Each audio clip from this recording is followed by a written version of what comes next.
Hey everyone, I am Sharath. Welcome back to my channel. In the last video, you joined me as I stepped outside Agartala city to explore the rural side of Tripura. We explored Kamla Sagar, the Buddhist sites of Boxanagar, and even soaked in the beauty of Nir Mahal. Today, I am taking you along on my third day of exploring Tripura state. After a good night's sleep, I woke up around 8 am, freshened up, and started packing my backpack. My room was messy from yesterday since I had unpacked everything, so I spent some time putting it all back in order. Once ready, I headed down from the lodge to meet Ansar Ali, the mountaineering instructor I met yesterday at his wedding planner shop. He wasn't there at first, but within minutes I spotted him near the complex exit. इस तरफ से जाना हाँ. Bridge cross करके इस तरफ रास्ता भी अच्छा है। He guided me on where to head next and even invited me to a camping activity in a remote village happening next week. I wasn't sure if I would be able to make it, but I said yes anyway. With my backpack tightened to the bike, I bid everyone goodbye and started riding out of the Sonamura town, excited for the day ahead. After visiting Nirmahal yesterday, I wanted to see it from a different angle.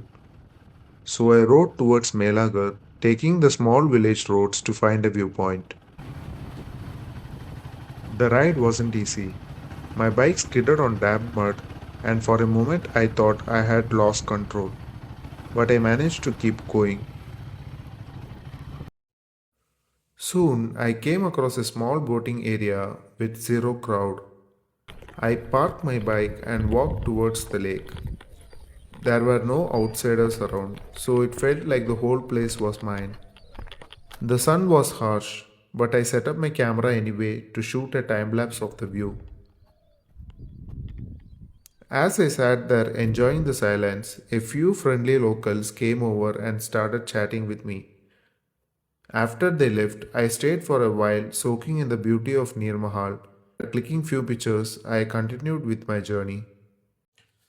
I took the road towards Joychandrapur, about 40 kilometers from Melagar.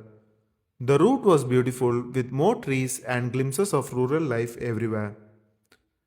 By 11 am, I was starving. I couldn't spot a place to eat, so I stopped at a small shop, filled my water bottle, and grabbed 2 packets of chips just to keep going. Along the ride, I kept stopping my bike to enjoy the scenery. The quiet roads, the greenery, and the village life made the journey feel special. After about an hour, I reached Barapatri village. It was already noon, so I stopped for lunch at a local eatery. I was too hungry to wait, so I ordered a chicken biryani and a plate of puri sabji. That meal was exactly what I needed before riding on.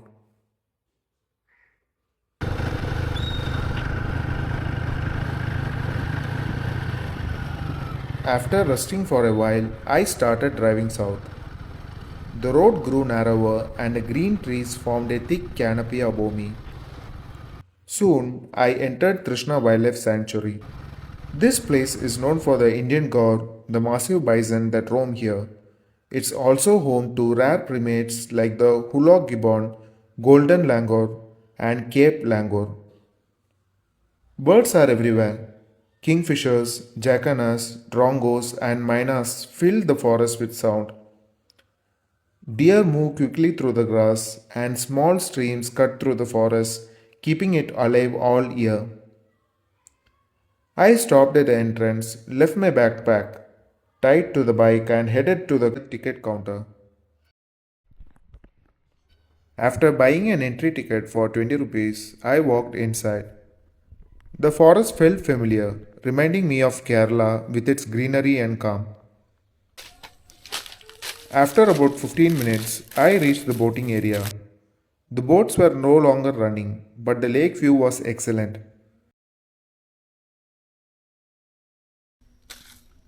I kept walking, enjoying the scenery and spotting a few birds and animals along the way. As I went deeper, the cemented paths faded, leaving only a thin muddy trail through the dense forest. I didn't see any bison, but I stayed cautious since I was alone. I spent nearly 2 hours exploring before my water bottle ran empty. Exhausted, I walked back to my bike, refilled water at the entrance, and then continued driving deeper into the forest.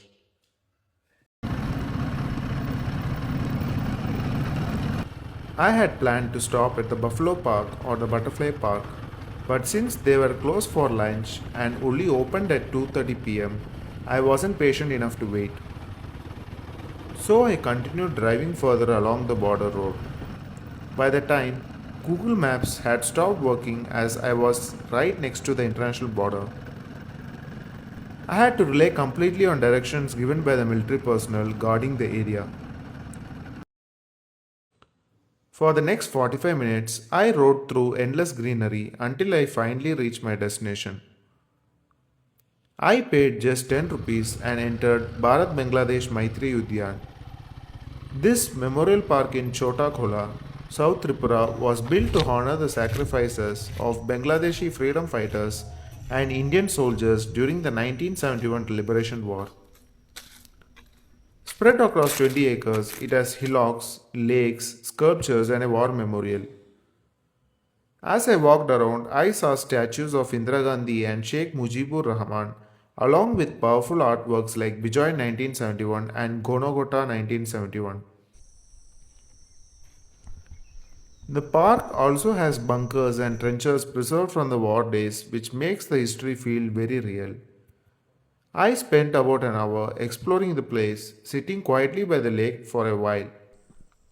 The atmosphere here is calm and peaceful, making it a beautiful spot to chill after a long ride.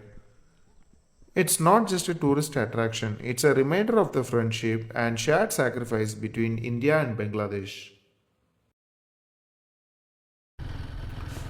The sky was already dimming as I rode back towards Krishna Wildlife Sanctuary. I stopped near the Buffalo Park. Entry was almost closed, but after speaking with the warden, he let me in since I had come from afar. As professional cameras weren't allowed inside, I had to leave it with the warden. I hopped into a electric auto with a family, and in 10 minutes we reached the watchtower.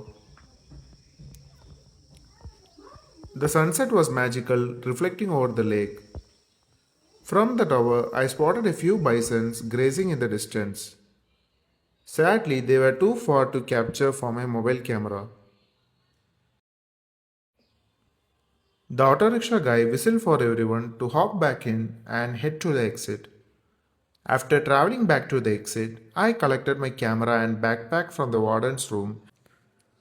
The sky was getting dark, and since this area was close to Bangladesh border, locals advised me to leave quickly. I took the same route back, planning to stay at Rajnagar or Barpatri village. But with few lodges around, I headed straight to Udaipur city in Gomadi district. On the way, I found a small tea stall in the middle of nowhere. I stopped, had a masala black tea, and I liked it so much I had two more. After riding for over an hour, I reached Udaipur at 8 pm, checked into a lodge for 750 rupees, and dropped my backpack. Later, I took my bike out to explore. I found a restaurant called Foodwala and ordered fish tikka. It was so good I ordered it again. Then I grabbed some sweets from a shop nearby before heading back to my room. By 10 pm, I was fast asleep, ending the day on a full stomach. That's it for today's journey. Thanks for watching, and I hope you enjoyed exploring Tripura with me. Don't forget to like, share, and subscribe for more travel stories. See you in the next video. Bye bye.